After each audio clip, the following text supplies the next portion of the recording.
life just comes at you quick, right?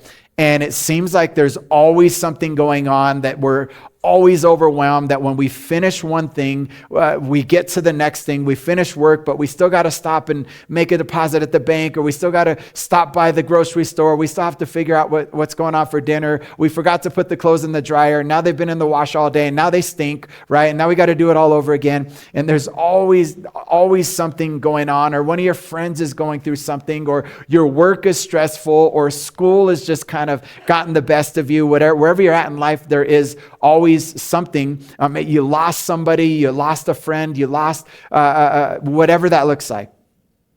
But there's always something that kind of keeps us, it feels like at least, anxious, overwhelmed, and just busy, right? And just busy. And so it's very common over the past decade or so for us to ask one another, when you see somebody, how are you? And what's the most common response we get? I'm busy. Good. I'm been busy, right? Haven't seen you. Why? Oh, I've been busy, right? Caution. I've been busy, right? I've been busy. That's kind of really a common response that we have. It's just, no matter how hard we work, right? No matter what we do, it just seems like, even if we find a more efficient way to get things done, we got done early for the day, it just seems like there's more to do. How many can relate to that? Just always something to do. We could run faster, we could go faster, we could work more efficient, but it just seems like there's no progress because there's something to do. And things just get going really fast. It's like the other day at my work at Lifetime, I coach some of the classes there, and this is a little bit easier on my body because I just have to walk around and tell them what the exercises are, and then just make sure they're doing them properly. And some in one of the classes that I teach, there are rows of treadmills, and then there's the workout, the fitness area right in the middle. And so we finish class. I'm like, great job. You just finished Ultra Fit. And I'm giving out these wipes. And the wipes are just, so you can clean off your machine. And we just got an upgrade in our software for their touchscreen treadmills. And so one gal's wiping it down, and I'm walking away, and all of a sudden I hear zzz, and she's like going, almost losing control because she's cleaning it, and it's so sensitive to the touch now, the upgrade, that she pushed the number 10, and it just started going out from under her feet. And I'm like, oh my God, are you okay? She stopped it. She goes, yeah, I'm okay. She gets back on it. She goes, I'll just finish cleaning it. I'll walk away. And I'm like, oh my, it happened twice in a row where she couldn't clean. I'm like, why don't we step off and then we'll wipe it down, But life can feel like that, right? Like it's coming out from under our feet, and we can't get any kind of control, and we feel exhausted. We're exhausted. We're on edge. We're anxious. We feel discouraged. And you think, I'm just tired, right? And here's the thing. Here's where I want to make a distinction on what Jesus said about giving us rest. We think we're just tired. And the thing is, it's not just physical, because if you're tired, right, most of the time we're like, I need a vacation, right? You might say I need a vacation, or I need a nap. Like, the older I get, I'm like, I never thought I would be taking naps in the afternoon, but here I go. Here we are. But you right away think, if I just have the vacation, if I just take the nap, I'll be okay. But you wake up, or you do take the vacation, and you come back and you're still tired, right? How many have done that, right? We go through that. But here's what I want us to understand is being tired physically there's a big difference between physically being tired or just being depleted spiritually. So if you're tired, you could take a nap. But if you're depleted, you need a refill. You need a refill. And this is the type of rest that Jesus is describing, and we're going to learn about today, because it's not just our body that needs a rest, but it's our souls that need a rest. It's our souls that need a rest. And the good news is that Jesus made a promise. And so if you find yourself nodding yes, and I've been there, and I've been exhausted and burnt out, and Jesus promises to give us rest for our souls. So let's read Matthew chapter 11, and we're going to break apart this entire two verses today. So we're only two verses today. It's really simple. But Jesus said this in Matthew 11, 28 and 29. He said, come to me, how many people? All you who are weary and burdened, and I will give you what? I'll give you rest. Okay, and it says, take my yoke upon you and learn from me. For I am gentle and humble in heart, and you will find rest, what? For your souls. For your souls. And so Jesus invites everyone. He invites all of us to find rest for our souls in him. And the good news is when we come to our God, we come to our Father, it doesn't matter what you've done. It doesn't matter how far you are from him. It doesn't matter if you've drifted. It doesn't matter. None of this matters. God isn't mad at you. He's not disappointed in you. He loves you. And he wants you to find rest in him. Because at the end of the day, it's as if you created something, you were an inventor, and your invention was not being used for what it was supposed to be used, but then somebody says, oh, let me use it the right way, you're going to be happy, right? And the way God looks at us is he wants us to find rest in him because that was the way he originally designed it to be. And so how can you be mad at that? How can you be mad at that? And this word in the scripture where it says, come to me, all you who are weary, that is the Greek word kopos. And so in the original Greek language, when we read that word kopos or weary, it means kopos. And the definition of it is exhaustion from intense labor or trouble, weary from a physical or an emotional beating. That's pretty intense, right? That word.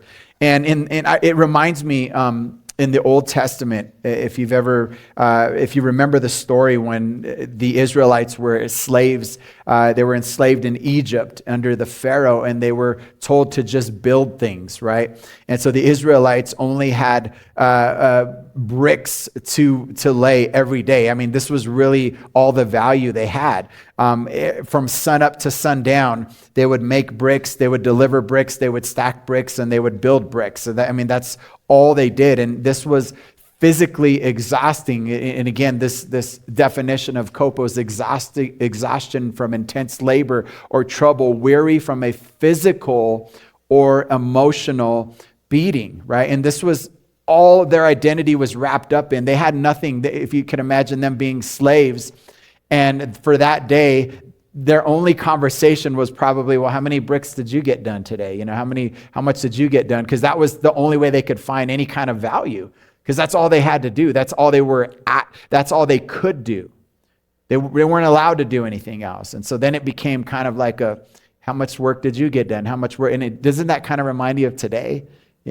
How much did you get done? Where are you at, right? And then you add that with technology that we have today.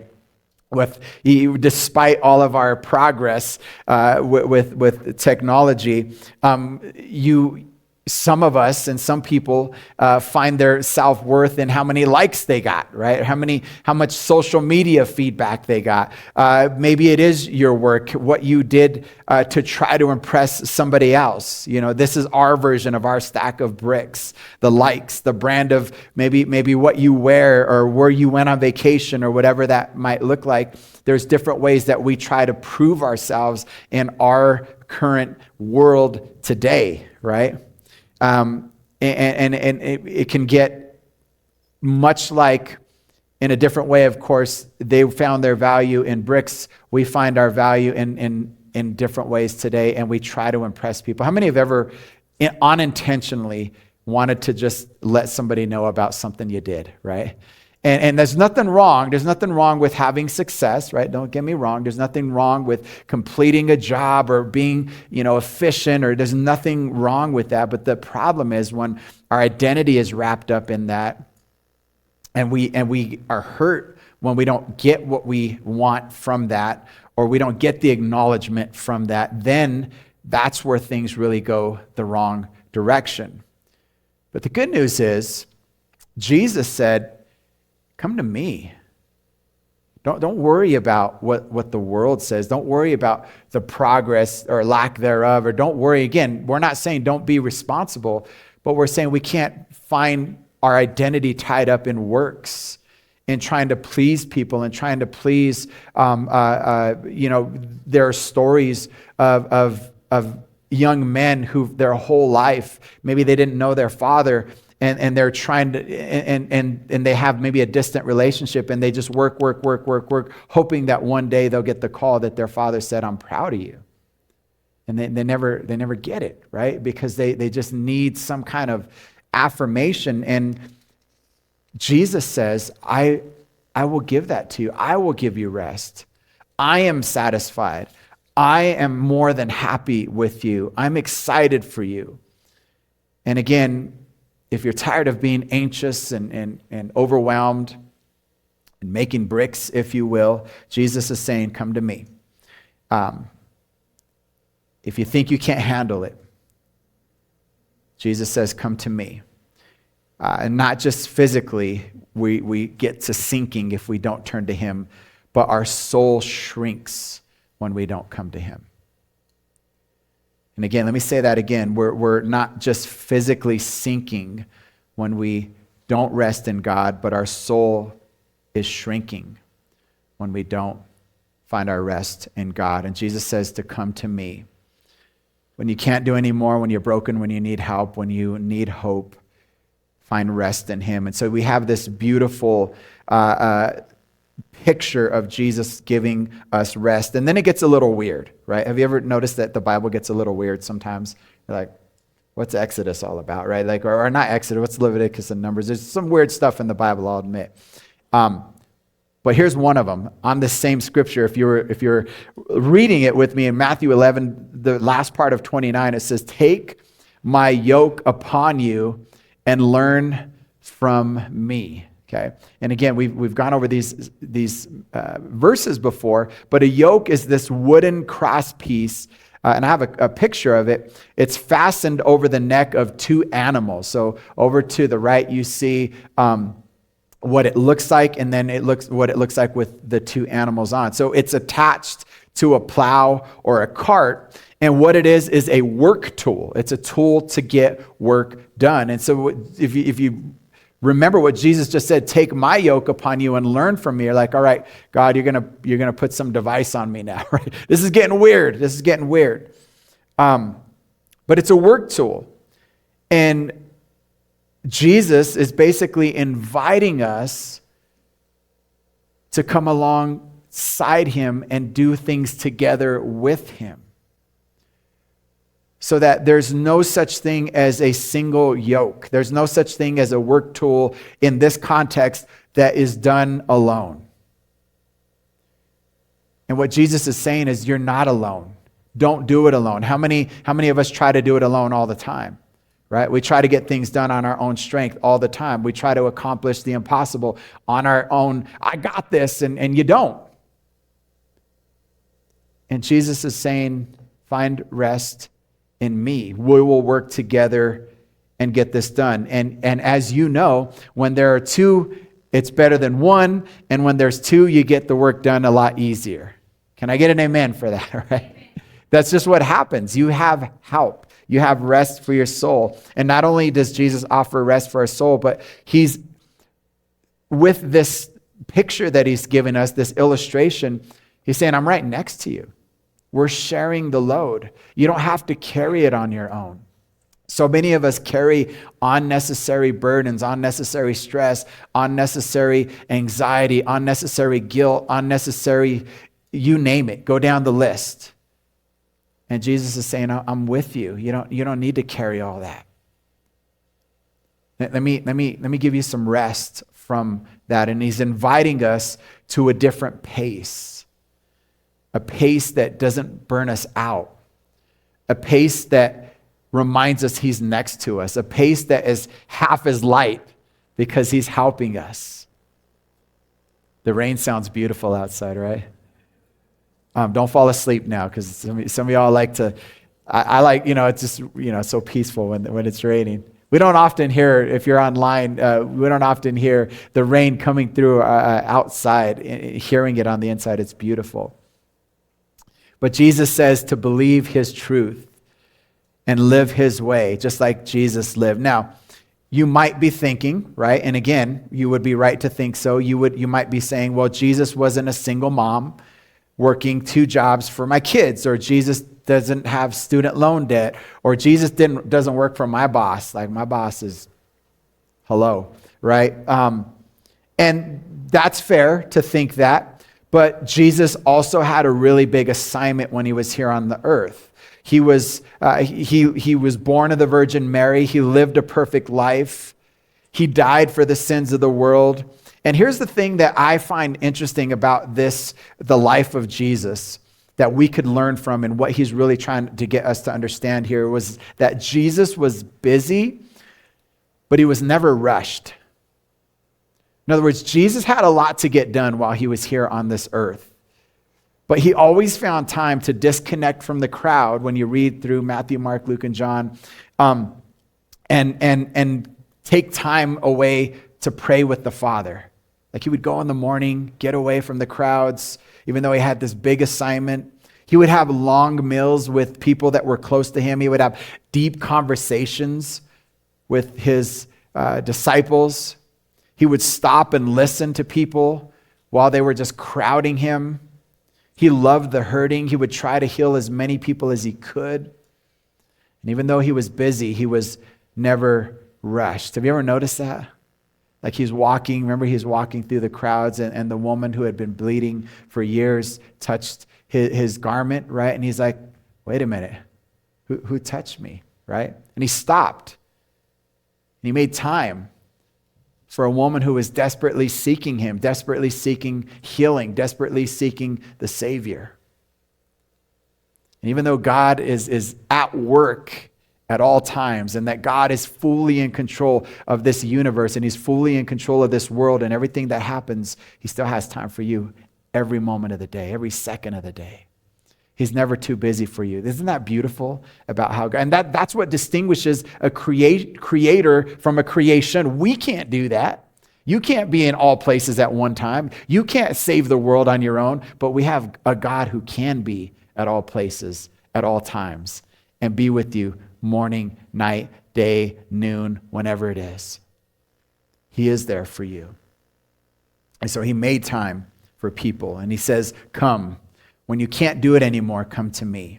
And he says this in Matthew 11:29. He says, take my yoke upon you and learn from me, for I am gentle and humble in heart, and you will find rest for your souls. Just saying that feels a little bit better, right? Like rest for your souls. That word, that phrase, rest for your souls, in the Greek means anapausim, is how we say it. Anapausim, I think, is how you pronounce it. And what it means, I think I have the definition up there. If not, I'll tell it to you. Inner rest or peace while doing what needs to be done. Peaceful productivity. Can I read that again? Because how many still have to make money to survive, right? And we still got to do what we got to do. And this is the word, when he says rest for your souls, it literally means inner rest or peace while doing what needs to be done, peaceful productivity. I'm going to make a shirt that says peaceful productivity, right? That's a great phrase to think about what Jesus gives you. Like how do you rest while you work? Because that sounds kind of nice to me. That sounds like, I'm in if I can do that. And it's basically Jesus saying, include me in everything that you do, and you're going to find more rest for your souls. I don't know if you remember, but a couple of years ago, I was feeling overwhelmed as your pastor, and I was feeling like I had just been preaching. And I don't know how many remember, but I took about 10 weeks off from preaching. And we did video series, and I just sat in the front right here. And you guys were so gracious to allow me to sit with you and just kind of recover from just going and learning that I'm only one person, right? And you just can't do it all. And I even admitted that to you. I'm like, I can't, I just need some time to breathe a little bit. And that was a helpful rest for my soul. And I'm still getting better at it because I still find myself sometimes overdoing it. but dialing it back a little bit more now, dialing it back a little bit more. Because again, oftentimes we work hard, especially men. We want to prove our value in the home. We want to prove our worth. And so we want to do the work. We want to grab the tools. We want to build things. We want to get home and let our spouses know what we did on the day. And we want that affirmation. We want to prove ourselves. And not just the men. Women do this as well. But men are kind of pre-wired to want to feel this, to let everybody know how much we have accomplished. But again, we need to find our value in Jesus. And again, it's a different kind of rest. It's a rest from trying to prove ourselves or to be good enough. So what is rest? There's a definition that I have here. It's rest is whatever refocuses you on the grace, the goodness, and the glory of God. Now think about that definition real quick. Think about this definition of rest. It's whatever focuses you on the grace, the goodness, and the glory of God. Now think about having that mindset even though you might be at work. Think about having that mindset even though you might have to get more things done at home. Think about having that mindset even though you might have a busy day and you may have a lot of homework. You may have a lot of little things to accomplish at the house or get done before the week's over. That if we can rest in whatever, that we could say, God, it's by your grace that I have this job. God, it's through your goodness and because of your glory that you're supplying, a job for me to supply for my family or to provide for my family. Like the different mindset. Would that be different if we had that mentality? I think it would. I think it would. One of the things that I've told you that I do a lot, and I still do, I wake up at 4 a.m. every day, and people who know me, that live with me, they know. They're like, don't you get any rest? What's wrong with you? But for me, I wake up, and I do work, I study and all that, but it includes a devotion. And for me, that's rest. That's like rest for my soul. If I don't do that in the morning, I won't do it at all because the day just turns on and then boom, I'm off to the races. I'm off to the races. And I'm not perfect at it. There are days where hit the snooze button once or twice and don't do it, and sometimes I don't do it. But for the most part, that is my regular rhythm. Even on Sundays, you're like, what is wrong with you? But I need that recovery, even though I'm actually getting up earlier. I need that. I need that to refocus. Reading, praying, and getting things done before everybody else is awake, right? It's this focus. And for you, again, it might be just an intentional focus on the goodness of God. What is it that's overwhelming you? What is it that you feel like you have too much to do? Let me thank God for what I have to do. Let me enjoy the time, even with the people. Sometimes it's you getting around people that you enjoy. I'll tell you an example, and maybe you could relate to this, but sometimes we have friends, and some of you have said, hey, can we go to dinner, or can we go to coffee, or can we do this? And we're just like, even that seems like overwhelming, right? You're like, oh, we gotta go to dinner, we gotta go to, don't get, none of you. But here's the thing. When you actually do it, you never regret it. You're like, oh, I needed that. Like we actually needed time with our friends. We actually needed to go out and have dinner. We actually needed to just, unwind a little bit. But even the thought of that is like a task because we're so overwhelmed. Are you hearing what I'm saying? But that may be the thing that rests your soul, getting with other people that are close to you, that you can talk to, that you can, whatever you need to unload and whatever that looks like. Yesterday, it was a great example of that because Evie and I were busy all day. We were busy all day. On my channel, on my YouTube channel, I go live couple of Saturdays a month, and I'll hop on my bike, and there'll be people. Yesterday was kind of cool. There were people from Europe and from where else were they from? Canada. They were from all over the place. It was amazing. And so I'm in my little studio downstairs in my office studio. And then Evie's riding her bike upstairs because we have a bike, and I know I got too many bikes in my house, but Evie, we have a bike in our room, just one of those stationary bikes. So she's taking my class live, so we're working out and getting that done. And then after that, cleaning up the house. We go, what else did we do? We cleaned the house, we went to the store, we made a little run to Sam's or Costco, I can't even remember. And then we got all the food, and then we started cooking together in the kitchen because we're hosting at our house Mother's Day today. So we're cooking and cutting meat up and getting things ready. And then we went to go visit Norma, who I just let you know who's recovering. And then right after that, we get the call that my mother-in-law lands at DIA. So we're off to the airport and we're back. And it was a busy day.